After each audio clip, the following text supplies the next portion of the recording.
تو ٹائم پہ سو, تمیز گہری نیند لیا کرو, گہری نیند, خوب تھکا ہو بہت ہی. اور یاد رکھو, بار بار ایک بات کہتا ہوں, میں ڈاکٹر نہیں ہوں لیکن آپ ڈاکٹروں سے تصدیق کر لینا, وہ کہیں گے صحیح کہہ, کھانے پینے سے زیادہ کیا ضروری ہے؟ گہری نیند. لوگ کھانے پینے میں تو پھر بھی کچھ تبدیلی کر دیں گے, نیند کو نیز سب سے زیادہ آپ کی باڈی کو ریکور کرنے والی, ریفریش کرنے والی, جوان رکھنے والی چیز کیا ہے؟ ہمارے نبی صلی اللہ علیہ وسلم کو سوتے ہوئے میں ہلکے ہلکے خراٹے بھی آتے تھے, پتہ ہے آپ؟ حالانکہ خراٹا ایک عیب دار چیز سمجھی جاتی لیکن ہلکے سے آتے تھے آپ. یہ گہری نیند کی علامت تھی. جب بہت گہری نیند میں ہوتا ہے نا انسان, تو ہلکے ہلکے خراٹے آتے ہیں. تو میں بہت حیران ہوتا تھا کہ ہمارے نبی کو ہلکے سے خراٹے کیوں آتے تھے, کیونکہ خراٹا تو ایک بظاہر عیب کی چیز ہے. اس کی حکمت یہ سمجھ میں آئی, یہ بتانے کے لیے کہ آپ کی نیند ہلکی نہیں ہے, بہت گہری نیند ہے. کیونکہ انبیاء جسمانی عیب سے پاک ہوتے ہیں. گہری نیند نہ ہونا یہ جسمانی عیب ہے, اس میں آدمی کا دماغ ہی کام نہیں کرتا تو کیا کام کرے گا پھر وہ. تو اس لیے نبی صلی اللہ علیہ وسلم گہری نیند سویا کرتے تھے. تو گہری نیند کی عادت ڈالیں, گہری نیند.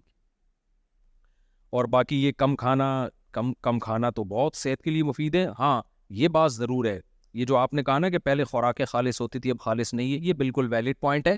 اس کا جواب یہ ہے کہ آپ اچھی خوراکیں کھائیں. اگر کم بھی کھا رہے ہو اور وہی آڑا ترچھا رہے ہو تو پھر تو کمزور ہو جاؤ گے آپ. جب آدمی کم کھاتا ہے, جیسے کم نیند میں سلیپ کوالٹی بڑھانی پڑے گی آپ کو. سو بھی کم رہے ہو اور کوالٹی وائز بھی ہلکا سو رہے ہو, پھر تو بیڑا ہی غرق ہوگا نا باڈی کا. تو اسی طرح جب کم کھاؤ گے تو کھانے کا جو معیار ہے وہ کیا کرنا پڑے گا؟ بولو, بڑھانا پڑے گا. پروٹین زیادہ لینے پڑیں گے, انڈے, دودھ, مچھلی, گوشت, یہ چیزیں زیادہ کھانی پڑیں گی آپ کو, ورنہ تو بڑھ جائے گا پروگرام. اور دوسری بات یہ کہ آپ کو آرگینک چیزیں کھانی پڑیں گی, بازاری چیزوں سے آپ کو جان چھڑانی پڑے گی. میں نے جوسز کے ڈبے جتنے بھی ہیں نا, جتنے بھی ہوں, باہر کی کمپنیوں کے بھی ہوں, بہت تجربے کیے ہیں. میرا گلا بہت سینسیٹیو ہے, جتنا مرضی یہ فریش جوس پی لو گلا خراب نہیں ہوتا. ان سے میرا گلا فوراً بیٹھ جاتا ہے. ہو سکتا ہے آپ کا نہ بیٹھتا ہوں, لیکن اس کا مطلب اس میں کچھ ہے گڑبڑ. اور ان میں جو وٹامن سی بھی لکھا ہوا ہوتا ہے نا بھائی, یہ جو فریش جوس کے جو جوسوں کے پیکنگ کے ڈبے مل رہے ہیں, ان میں وٹامن سی اس لیے لکھا ہوتا ہے کہ وٹامن سی لکھنے پر گورنمنٹ کی طرف سے کوئی پابندی نہیں ہے. ہوتا کچھ بھی نہیں ہے اس میں.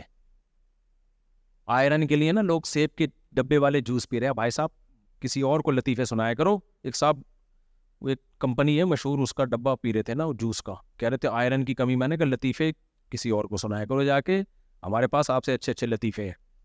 تو یہ لطیفہ ہے کہ آپ کمپنی کی, ملٹی نیشنل کمپنی ہو یا یہاں کی لوکل کمپنی ہو, اس کا کوئی جوس پی رہے ہو منرلز اور وائٹامنز حاصل کرنے کے لیے, تو یہ لطیفے کے طور پہ آپ سنا سکتے ہیں, اس پہ پابندی نہیں ہے. تو یہ جو اس پہ لکھا ہوتا ہے نا وائٹامن سی اور وائٹامن, یہ اس لیے لکھا ہوتا ہے کہ پاکستان میں کسی بھی ڈبے پہ کچھ لکھنے پر گورنمنٹ کی طرف سے کوئی پابندی نہیں ہے. ہاں امریکہ میں, لندن میں شاید وٹامن سی لکھا ہو تو ہو سکتا ہے ہو بھی اس میں, یہاں کوئی پابندی نہیں ہے. سمجھ رہے ہو؟ اس لیے وہ لکھتے ہیں, پوری چھاپ دیتے ہیں وٹامن سی. اور جیسے حلال کے ٹھپے آ رہے ہیں نا آج کل, خنزیر کے گوشت پہ بھی لکھا ہوتا ہے حلال.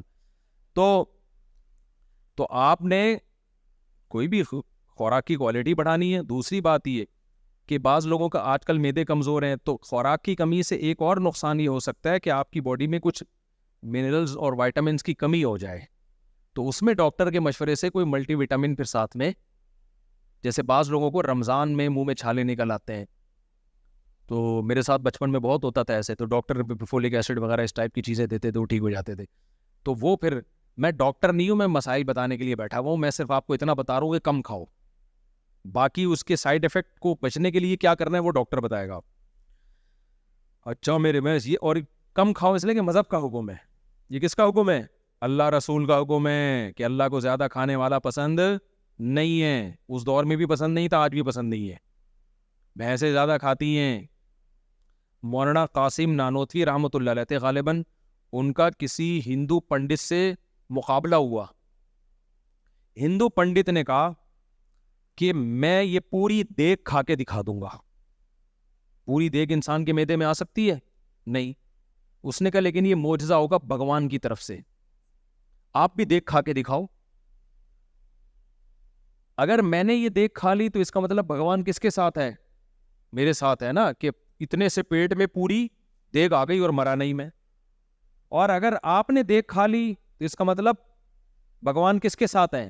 آپ کے ساتھ. تو یہ دیگوں کا مقابلہ کرتے ہیں, جو دیگ کھا گیا وہ مناظرہ جیت گیا. پتہ نہیں مولانا قاسم نانوتوی تھے, کوئی اور بزرگ تھے, مجھے نام یاد نہیں. اب وہ بیچارے سوچ میں پڑ گئے, یار دیگ کون کھائے گا بھائی, کیا خیال ہے بھائی. کافی دیر سوچنے لگے تو وہیں دیکھ, تو ان کو تو بیچاروں کو ویسے ہی روزہ رکھنے کی عادت تھی.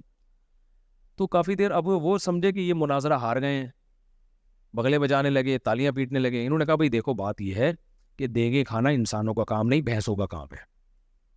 بھینس کو پورا چارہ دیگ بھر کے دو نا, کھا جائے گی, پھر دو اور مانگے گی.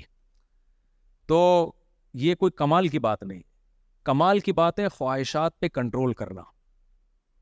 کھانا کمال نہیں ہے, کھانا پڑا ہوا ہو اور نہ کھانا, کیا خیال ہے بھائی, یہ کمال ہے نا. طرح طرح کی چیزیں پڑی ہوئی ہیں اور آپ کہہ رہے ہو کنٹرول کروں گا اپنے اوپر, نہیں کھاؤں گا. یہ انسانیت ہے. تو ایسا ہے کہ میں بھی ایک ہفتہ بھوکا رہ کے دکھاتا ہوں اور آپ بھی ایک ہفتہ. جو ایک ہفتہ بھوکا رہ گیا اس کا مطلب اللہ اس کے ساتھ ہے, اس کا دین سچا. اب آپ بتاؤ جو دیکھ کھاتا ہو وہ تو 2 دن بھی بھوکا رہ سکتا ہے, وہ ایک ہفتہ کہاں سے بھوکا رہے گا. تو اللہ میاں کو پھوڑنے پھاڑنے والے پسند نہیں ہیں. ہمارے نبی کی خوراکیں دیکھو یار, آپ شدید بھوک میں آپ گھر تشریف لاتے. کتنی دفعہ ایسا ہوا, میں نے کس پہ ایک ہاسپٹل والوں کے لیے ایک ویڈیو کلپ ریکارڈ کروایا تھا. لاہور کا ایک مشہور ہاسپٹل ہے, وہ ڈاکٹر مجھ سے وہ کلپ ریکارڈ کر کے لے گئے تھے. انہوں نے چلایا اپنے چینل سے, پتہ نہیں وہ کہاں, یوٹیوب پہ مل جائے گا آپ. اس میں نبی صلی اللہ علیہ وسلم کی خوراک اور اسلام, خوراک سے متعلق اسلام کی ہدایات کیا ہیں, اس میں نے وہ حدیثوں کے ریفرنس پیش کیے تھے. کتنی دفعہ ایسا ہوا ہے شدید بھوک. شدید بھوک کا مطلب کیا ہوتا ہے, صبح کا ناشتہ ہو تو پھر رات کو جا کے شدید بھوک لگتی ہے. تو شدید بھوک میں کیا کھایا ہے, دودھ پیا ہے بس, بکری کا تازہ دودھ نکالا اور سیر ہو گئے, بس یہ ہو گیا فل کھانا. پینا بھی یہی, کھانا بھی یہی. تو یہ جب اس طرح سے آپ دودھ پیتے ہو نا تو وہ باڈی کو ٹھا کر کے لگتا ہے, جا کے سارے منرلز اس میں جتنے بھی ہیں وہ سارے حاصل ہوتے ہیں. ہم جس طرح سے دودھ پیتے ہیں اس میں ضائع زیادہ ہوتا ہے, فیٹ ہی حاصل ہوتا ہے, اور زیادہ تر چیزیں حاصل نہیں ہوتی. تو نبی کا معمول یہ تھا اس طرح سے کھانا کھانے کا. کھجوریں کھا لی بس پیٹ اس سے بھر گیا. تو آج کون کھاتا ہے کھجوروں سے پیٹ کون بھرتا ہے, تو آرگینک چیزیں ہی نہیں ہم لوگ کھا رہے ہیں.